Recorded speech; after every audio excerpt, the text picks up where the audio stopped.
Heal astro.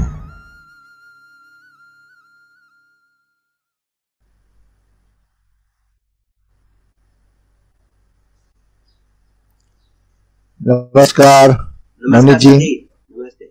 नमस्कार नमस्ते। आज सोमवार है और 4 बज रहे हैं शाम के। तो आज हम अपना जो दूसरा जो टॉपिक है दृश्य म्यूचुअल एलिमेंट वाला, वो आज हम यहाँ पे कंप्लीट करेंगे। तो मैं आपको शेयर स्क्रीन करता हूँ, ठीक है? आगे बढ़ते हैं। ठीक है, जैसा कि हम लोग ने पिछले 2 वीडियो में सेशन में हम लोग ने डिस्कशन किया सारा से एक चर स्वभाव और एक स्थिर स्वभाव के बारे में देखा। आज हम लोग जरा द्वि स्वभाव के बारे में देखने वाले हैं।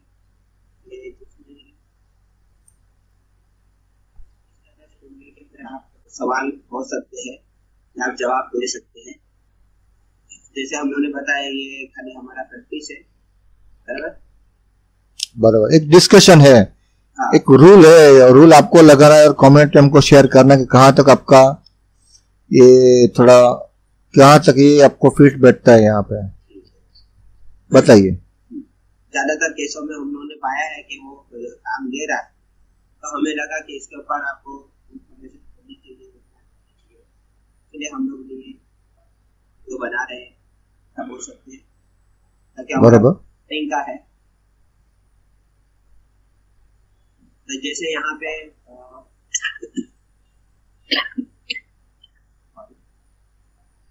जैसे देख रहे हैं हम लोग, जैसे कि द्वि स्वभाव की शेयर की है, बराबर है, ठीक है?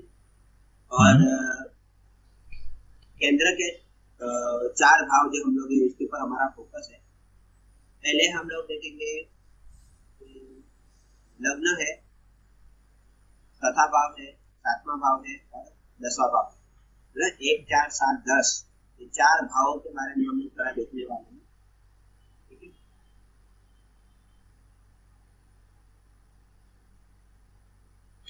यहाँ पे हम लोग देख रहे हैं कि अगर किसी जातक का सवाल हो सकता है अपने घर के बारे में या कार्य क्षेत्र के बारे में या पत्नी के बारे में, तो यहाँ पे जैसे आपको पता है द्वि स्वभाव है, मतलब इसका 2 भाव है, ऐसा एक से ज्यादा या रिपीट करना, ऐसा भी हम बोल सकते हैं, ठीक है? तो यहाँ पे हम लोग चौथे भाव के बारे में देखेंगे। चौथे भाव में हमारा मिथुन राशि है, बराबर, जिनका स्वभाव है द्वि स्वभाव है। तो यहाँ पे देखो घर के बारे में अगर बात हो, व्हीकल के बारे में बात हो, तो इनके पास एक से ज्यादा व्हीकल हो सकते हैं, ठीक है? बराबर, ऐसा हम लोग बोल सकते हैं,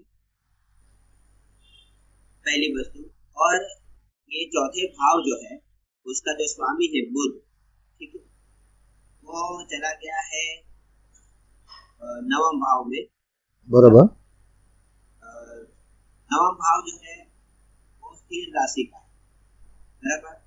तो यहाँ पे मैटर बता रहा था एक से ज्यादा घर, ठीक है, बराबर, ज्यादा घर बता रहा था, और वो एक से ज्यादा घर स्थिर अवस्था में चला, मतलब फिक्स कंफर्म करके दे देगा कि उसको देगा ही दे, ओके, ठीक है?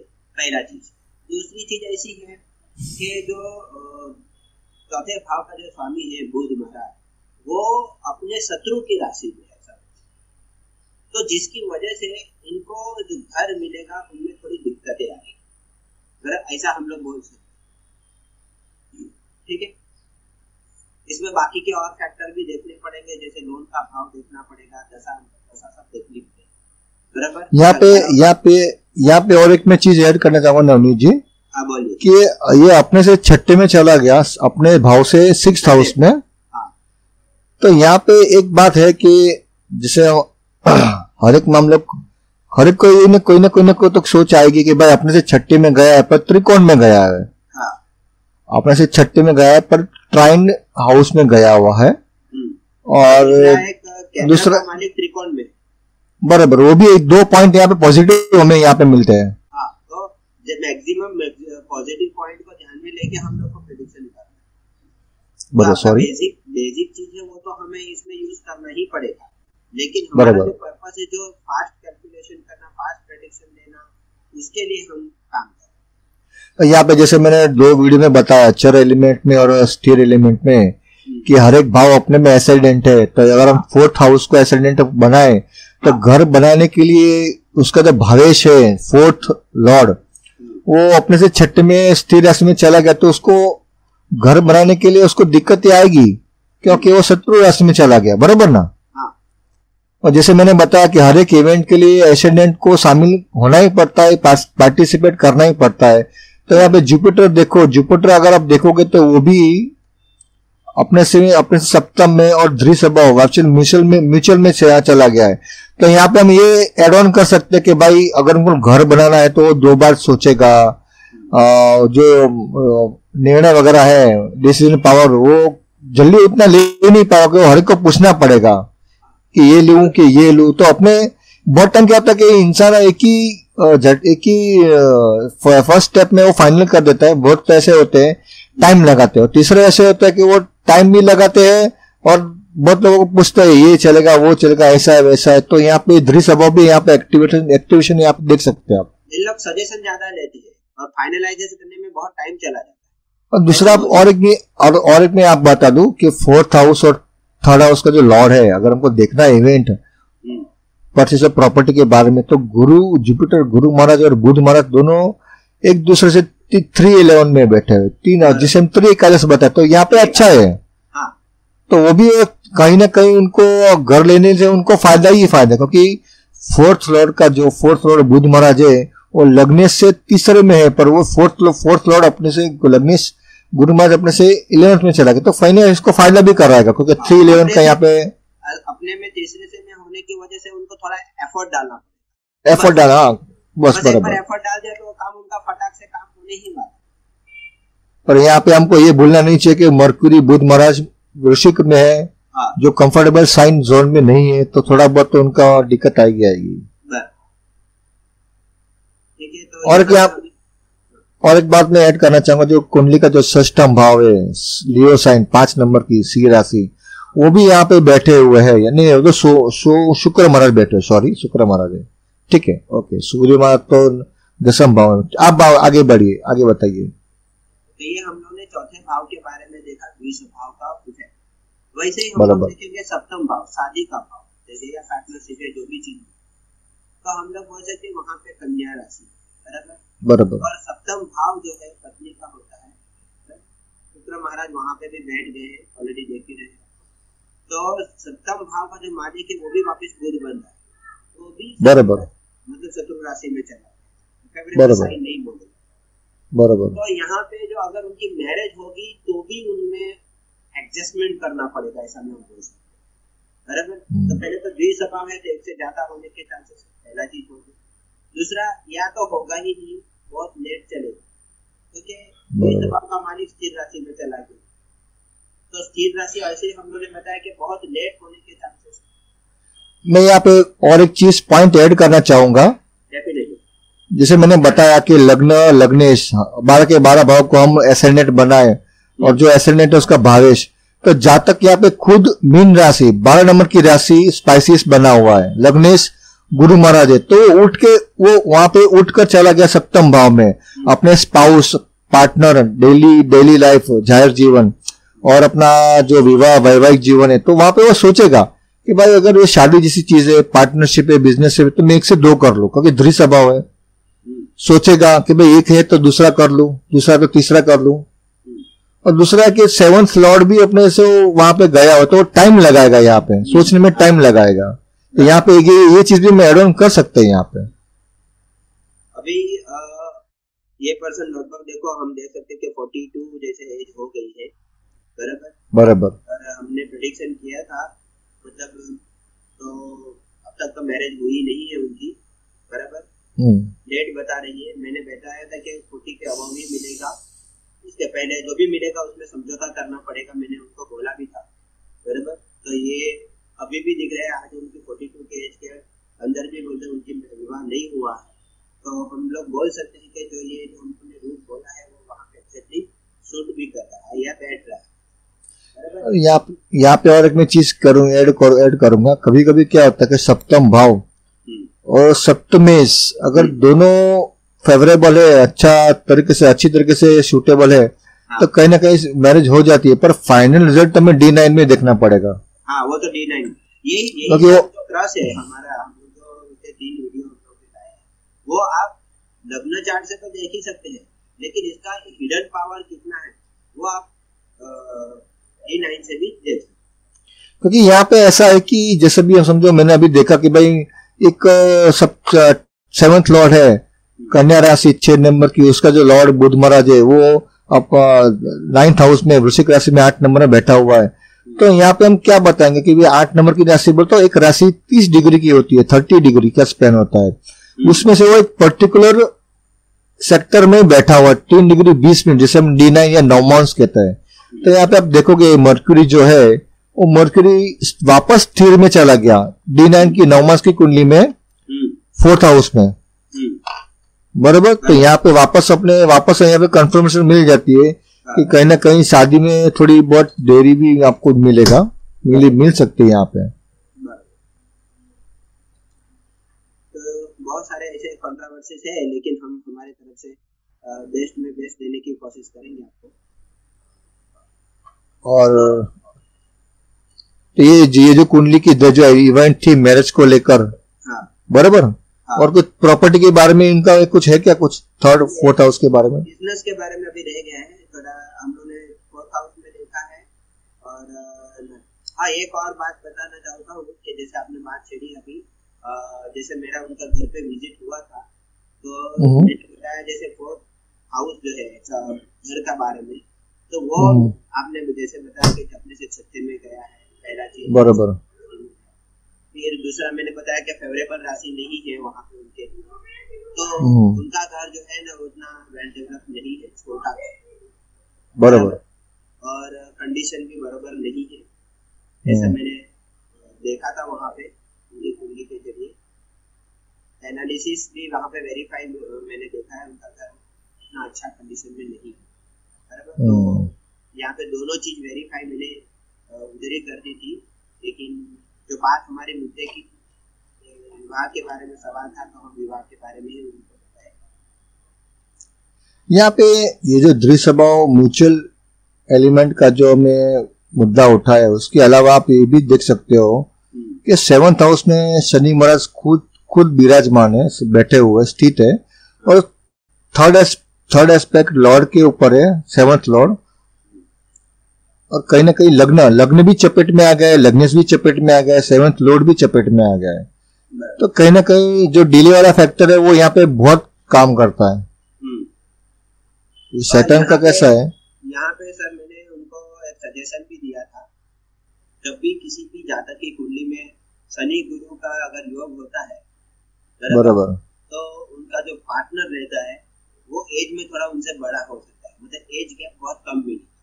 अभी अच्छा, अगर एज है तो ऐसा बोलेंगे 35 की एज की लड़की चाहिए तो नहीं मिली उनको, 42 43 ऐसी एज की मिलेगी। तो मैंने बोला जो आपका एडजस्टमेंट लगे, फेवरेबल लगे, आप डन कर दीजिएगा ऐसा बात में। बराबर, यहाँ पे ये भी फैक्टर काम करता है। अगर आप कभी भी, अगर आपको ये म्यूचुअल, हमने जो 3 वीडियो बनाए, चर एलिमेंट, स्थिर एलिमेंट और द्विस्वभाव म्यूचुअल एलिमेंट, तब उसमें अगर आपके सर्कल में ऐसी कुंडलियां है तो आप देखिए, लेके बैठिए। देखिए इसमें देखो निर्यन में ऐसा, देखो हमने भी कहीं ना कहीं से सीखा है, यूट्यूब से सीखा है, बुक्स पढ़ के सीखा है, थोड़े बहुत वेबिनार अटेंड किए हुए हैं, यहाँ पे मैगजीन भी पढ़ी हुई है, पर फाइनल आपको कभी, आपका जो रूल है कभी बनेगा जब भी आप कुंडली को लेकर बैठोगे और वो रूल को आप देखोगे कि क्यों नहीं हुआ ये इवेंट।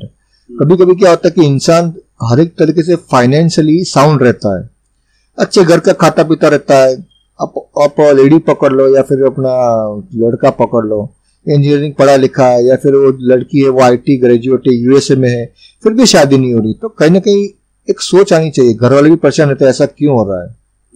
तो आप लेके बैठो इन लोग, ऐसे लोगों की कुंडली आप देखो। आज के तारीख में एक अच्छा ज्योतिष है, एक अच्छा एस्ट्रोलॉजर बनना बहुत मुश्किल काम है। आपको ऐसे ऐसे लोग मिलेंगे जो आपको चुना लगा के चले जाएंगे, पर रिजल्ट कुछ नहीं मिलेगा। क्योंकि यहाँ पे मैंने देखा हुआ है, मैं नीरन भी फॉलोअर हूँ और मैं केपी बहुत थोड़ा करता हूँ, अभी मैं टच में नहीं हूँ उसमें, और दूसरा CIL कस्पल इंटेलिजेंस भी थोड़ा बहुत कर रहा हूँ, उसमें प्रैक्टिस थोड़ी आगे में करने वाला हूँ। तो मैं आपको सही बता दूं कि इसमें देखो निर्यन में विंशोत्तरी दशा को लेकर आप कभी भी ऐसे बैठी मत, दो तीन दशा का सपोर्ट लेना बहुत जरूरी है। तो विंशोत्तरी दशा में आपको जल्दी आपको इसमें विजन नहीं मिलेगा, कहीं ना कहीं आपको उसमें और लिंक आपका जोड़ नहीं पाएंगे कोई भी इवेंट को लेकर। तब योगिनी दशा सीखिए, चर दशा सीखिए, तो कहीं ना कहीं, और ताजिक भी आपको थोड़ा बहुत आना चाहिए, क्योंकि वो वर्ष फल कुंडली है। अगर आपकी कुंडली में प्रॉमिस है तो वो वर्ष में आपका एक्टिवेशन आपको मिलेगा, वर्सेस को लेकर, मुंता को लेकर, सन को लेकर, तो उसमें आप प्रैक्टिस कीजिए। और बताइए नवनी जी, आपका क्या उसमें अनुभव, आप क्या बताइए। तो ये तो बात सही है, जैसे हमारा भी प्रैक्टिस रहा है काफी फील्ड के अंदर, बराबर, जैसे हम लोग काम करते हैं, तो ये बात भी हमें देखनी पड़ती है, बाकी के फैक्टर भी देखते हैं। तो यहाँ पे बोलिए। जैसे हमारा यहाँ पे एक भाव रह गया है, 10वां भाव रह गया है, बाकी उनका कर्म के बारे में, जैसे 20 भाव के बारे में हम लोगों ने टॉपिक बनाया है, तो पूरा ही कर देते हैं, पूरा नहीं छोड़ेंगे। बराबर।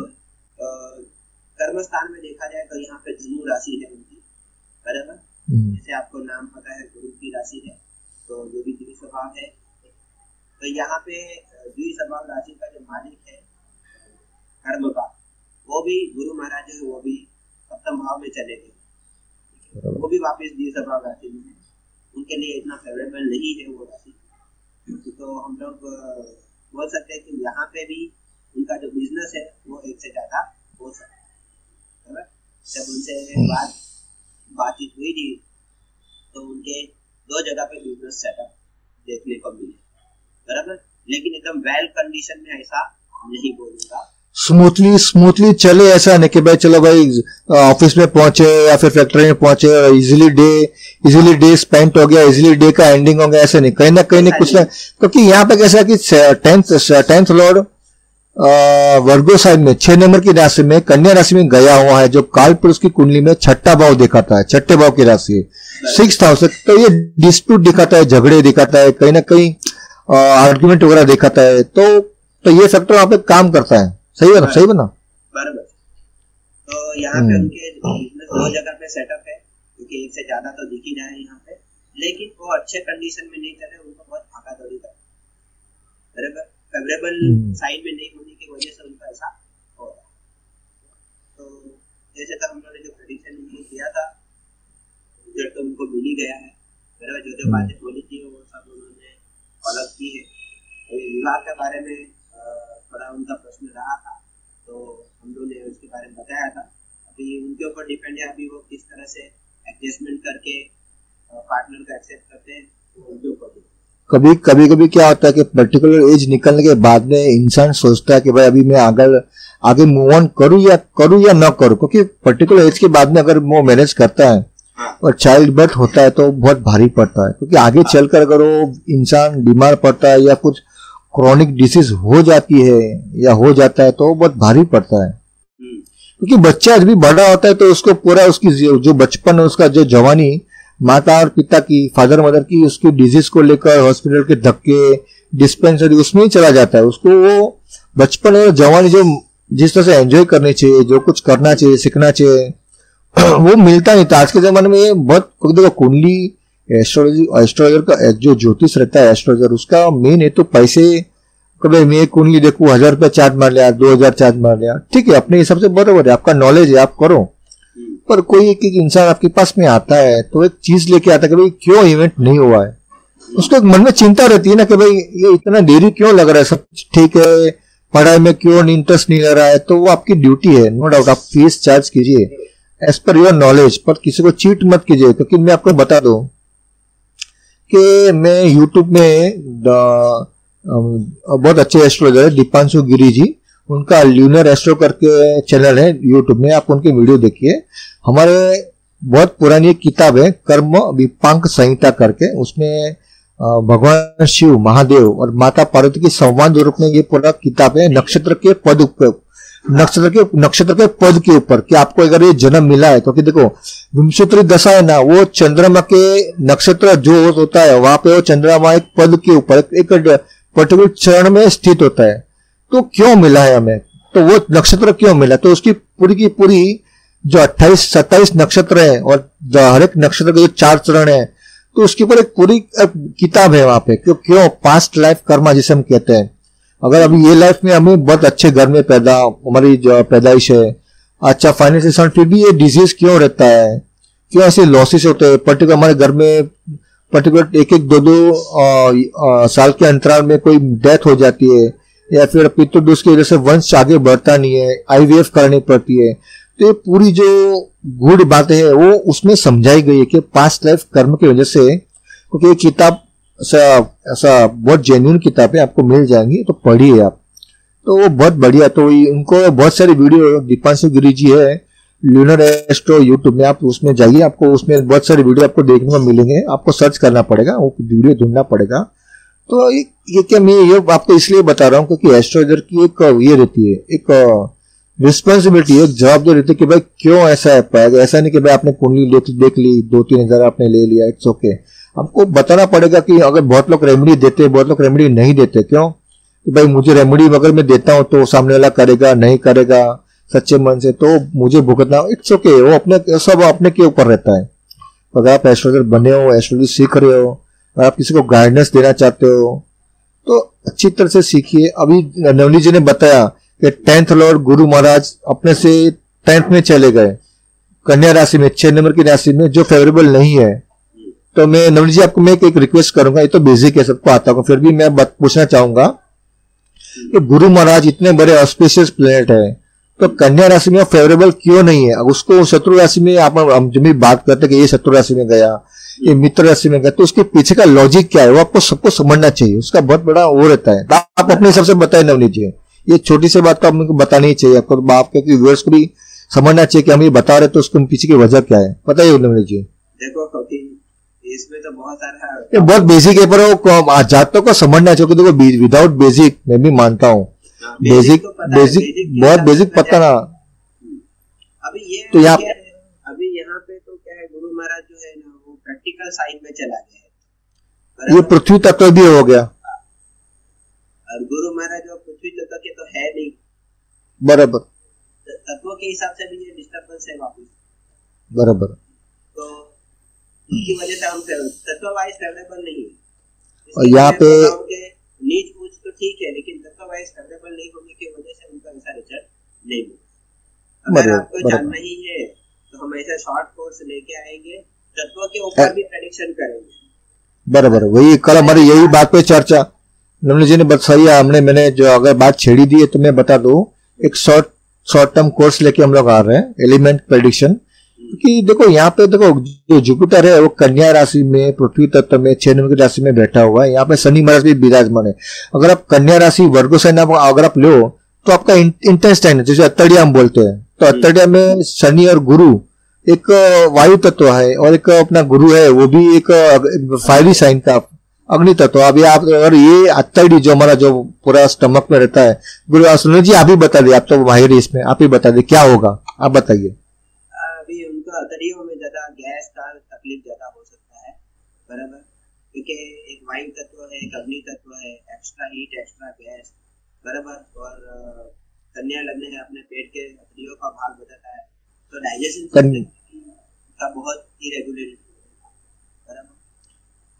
तो आगे चलकर उनको ये डिजीज हो सकता है, बहुत अल्सर ज्यादा होने के चांसेस देख सकते हैं हम लोग। उसमें जो टॉयलेट रहता है, स्टूल रहता है, वो जाम हो जाना, बराबर। पेट साफ नहीं आना, पेट साफ नहीं आना, क्योंकि जो स्टूल को पास ऑन करने के लिए जो लुब्रिकेंट बनता है वो पूरा सूख जाएगा, हाँ, बराबर ना। क्योंकि जो अगर देखो स्टूल पास होना इजी तरीके से और स्टूल पास एकदम हार्डली होना, तो कहीं ना कहीं जो हमारा जो पिछला जो एकदम लोअर एंड का जो पार्ट रहता है, पार्ट रहता है बॉडी में, जैसे स्टूल पास होता है वो छिल जाता है और ब्लीडिंग होता है, बराबर ना।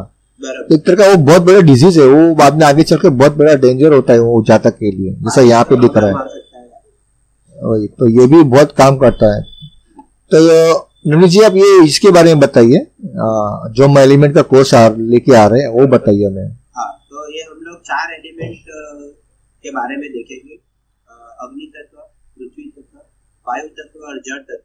ये 4 तत्वों के ऊपर हम कुंडली के जरिए कैलकुलेशन कैसे करेंगे और उनके बेस पे प्रेडिक्शन कैसे करेंगे कि पर्सन की पसंद नापसंद क्या होगी, वो हम देखेंगे।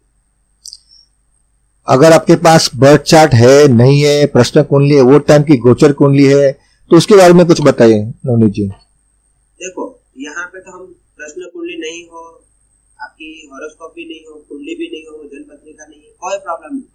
हम पर्सन को ऑब्जर्व करके भी उसके 4 एलिमेंट ढूंढ सकते हैं। सबसे बड़ी बात बराबर, सही, बढ़िया। उसके बॉडी का जो एक्शन है, रिएक्शन है, उसकी पसंद है, नापसंद है, उसके बॉडी लैंग्वेज को ऑब्जर्व करके हम पूरा 4 एलिमेंट प्रेडिक्शन दे सकते हैं। बॉडी लैंग्वेज ऐसा बहुत कुछ देख सकते हैं। उसके खान पान, कपड़े का रहन स्टाइल, बोलने का तरीका, ये सब चीज से पता चलता है। बराबर। तो ये 4 एलिमेंट के बेस पे हमारा कोर्स रहेगा, छोटा सा लेकिन जबरदस्त इफेक्टिव है। बराबर, ऐसा बोल सकते हैं। और जैसा एलिमेंट रहेगा, पर्सन को अपना घर भी वैसा ही मिलेगा तो ही सक्सेस हो पाए, नहीं तो वो अपने घर में सक्सेस नहीं हो पाए। कोई बोलता है जैसे हम घर लिए और यहाँ पर बहुत तरक्की की, क्यों तरक्की? क्योंकि उसके एलिमेंट के जैसा ही उसका घर है। बराबर, तो ये एस्ट्रो वास्तु का कॉम्बिनेशन है। वापिस यहाँ पे जैसे हमारे सामने जो प्रस्तुत कुंडली है 12 नंबर की मीन राशि की, तो उसका एलिमेंट जल तत्व है, और जो चतुर्थ भाव है, चतुर्थ 4 नंबर का भाव, वहां पे वायु तत्व है। तो उसके बारे में कुछ बता दीजिए। सर इसके बारे में बहुत डिटेल हो जाएगा, क्योंकि थोड़ा हिंट बता दीजिए, जैसे आपने भी वहां पे जाके आए हो, एनालाइज किया है। देखो अभी ये जल तत्व की राशि ज्यादा है, तो ये बंदा जो है जल तत्व का आदमी कैसा रहेगा? गोल मटोल। बराबर, जल तत्व एक गोल मटोल आदमी हो सकता है, पहला चीज। दूसरा, उनको चश्मे जल्दी आने के चांसेस हो सकते हैं, उनको स्वीट पसंद नहीं होगा। ऐसे छोटे छोटे प्रेडिक्शन हम लोग कर सकते हैं। बराबर। मेल का चार्ट होता तो क्या होता, फीमेल का चार्ट होता तो क्या, किस तरह की प्रॉब्लम आ सकती थी, क्या ऑब्जर्वेशन होता, ऐसा भी हम लोग पूछ सकते हैं। बराबर। जैसे अभी इनका अंदर देखो एयर एलिमेंट देखो बहुत ही कम। यहाँ पे देखिए ये एलिमेंट हम बता रहे, जो तत्व बता रहे, तो यहाँ पे तत्व किस तरह से बता, 3, 7, 11, बराबर ना हमने जी? 3 यहाँ पे हम राशि लेंगे कि भाव लेंगे? यहाँ पे राशि लेंगे। हाँ, तो यहाँ पे देखो, अगर मैं 3 मिथुन राशि लेता हूँ तो 4th हाउस में मिथुन राशि 3 नंबर की, 8वें भाव में 7 नंबर की लिब्रा साइन है, और 12वें भाव में कुंभ राशि 11 नंबर की। तो चौथा, 8वां और 12वां भाव यहाँ पे है। तो ये यहाँ पे देखो जो नवनीत जी ने बताया, तो ये तीनों भाव खाली है। यहाँ पे कोई ग्रह, कोई प्लैनेट बैठा हुआ ही नहीं है। आप बताइए नवनीत जी। देखो यहाँ पे तो ऐसे बहुत सारे प्रेडिक्शन किए जा सकते हैं। बराबर, एयर एलिमेंट है ही नहीं। बराबर। एयर क्या करता है? इनका कलेक्शन। और दूसरा भी है, तो यहाँ पे इंटेलेक्चुअल लेवल है, बुद्धि वगैरह, कम्युनिकेशन वगैरह है। अब आपको पता चल रहा कि ये भाई हमारे गुज्जू में बोले आप बोले छे तो ना पैसा पड़ी जाए छे। बराबर। बहुत फेमस कहावत है, आप बोले छे ना पैसा पड़ी जाए। ठीक है, तो बढ़िया है। तो ये भी एक तरीका है कि देखो ज्योतिष में कैसा है कि आप कमाओ, नो डाउट, तो सामने वाला अगर कुंडली लेके आता है तो उसको लगना चाहिए कि नहीं बस बॉस्ट एकदम जबरदस्त बंदा था, क्या बता गया, क्या बोल दिया इसने, इसके जैसे कोई एस्ट्रोलॉजर है ही नहीं। भले आप थोड़ा बोलो पर ऐसा वजन वाला बोलो, स्ट्रांग बोलो, कि आगे चलकर वो इंसान और 3-4 लोगों को आपके पास भेजे, भाई तू इसके पास ही जा, तेरा निराकरण, जो बोलते ना बाबा की, यही बाबा है रू। जैसे वो पिक्चर आई थी अपना ये इसका भूल भुलैया, ये रू बाबा है, रू निकले ना निकले पर तेरा उपाय हो जाएगा। तो क्या बोलते हैं, अब मिलते हैं फिर अगले वीडियो में। तो अगर नेक्स्ट वीडियो में तभी हम इसके बारे में क्या करेंगे, जो आपने जो कोर्स मैंने बताया। हाँ, तो आप अपने यहाँ पे सर्कुलेट कीजिए, अगर है तो हम वो लॉन्च भी करेंगे। और हमारे यहाँ पे तो मैं कई जगह पर कई बार ले चुका हूँ और रिजल्ट मिला है बच्चे लोग को भी, बराबर सीख के गए स्टूडेंट को। और आपके यहाँ पे भी अगर करते तो हम ऑनलाइन वेबिनार देंगे। बराबर। अभी देखो मैं एक बात बताता हूँ, हमारा जो जूम का सेशन है, वो हमारे पास जो जूम वाला सॉफ्टवेयर है वो परचेस लाइसेंस वर्जन नहीं है, फ्री का है। तो यहाँ पे टाइम लिमिट दिखा रहा है, 7 मिनट का टाइम बचा हुआ है। तो यहाँ पे जो हम समझो अभी हमने वेबिनार किया तो ये आधे घंटे या 25 मिनट से ज्यादा हम कर नहीं पाएंगे, बराबर ना? चलेगा, कोई प्रॉब्लम नहीं। 25 मिनट में हम काफी कुछ बताएंगे। तो मैं क्या नवनीत जी, क्या मैं आपका ईमेल आईडी और आपका कॉन्टेक्ट नंबर यहाँ पे शेयर कर दूं, जिसको अगर पार्टिसिपेट करना है? हाँ, क्या फीस वगैरह? हाँ, तो हम एक काम करें, हम एक कैटलॉग बना देंगे और अपना इसमें नेक्स्ट सेशन में ये डाल आपको दे देंगे अपने यहाँ पे, बराबर ना नवनीत जी? एक टेम्पलेट को कैटलॉग बना के रख देंगे, क्या क्या मेनू का क्या क्या हम सिखाएंगे, और ये इसका ड्यूरेशन क्या रहेगा? देखो, जितने एलिमेंट है हम सब कवर करेंगे, उसके रिलेटेड प्रेडिक्शन देखेंगे और बराबर करवाएंगे कुंडली के जरिए। बराबर। बिना कुंडली के भी हम काम कर सकते हैं, लेकिन आपको बराबर करना है तो मैं 3 तरीके से करवा सकता हूँ। एक तो हाउस से, दूसरा कुंडली से, और तीसरा एलिमेंट।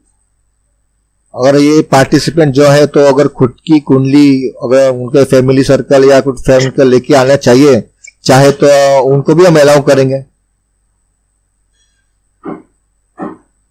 हेलो नवनीत जी, तो वहां पे कंफर्मेशन में उनको मिल पर एक ही रिक्वेस्ट है कि उनको उनकी जो इवेंट है उनको पता होनी चाहिए, बराबर ना? तो मिलते हैं अगले वीडियो में। तो यहाँ पे मैं स्क्रीन यहाँ पे बंद कर रहा हूँ, स्टॉप कर रहा हूँ। तो नवनीत जी मिलते हैं अगले वीडियो में। और मैं जो कोर्स वगैरह है, फीस कितनी रहेगी, आप फीस बता दीजिए इनको। वो सर हम उसके साथ डिस्कस करके उसमें, ठीक है, हम डिस्कस करके आपको फीस भी बता देंगे अगले वीडियो में। तो मिलते हैं अगले वीडियो में। और नवनीत जी आने के लिए बहुत बहुत शुक्रिया, धन्यवाद। मिलते हैं अगले वीडियो, नमस्कार। मिलते हैं नेक्स्ट सेशन में।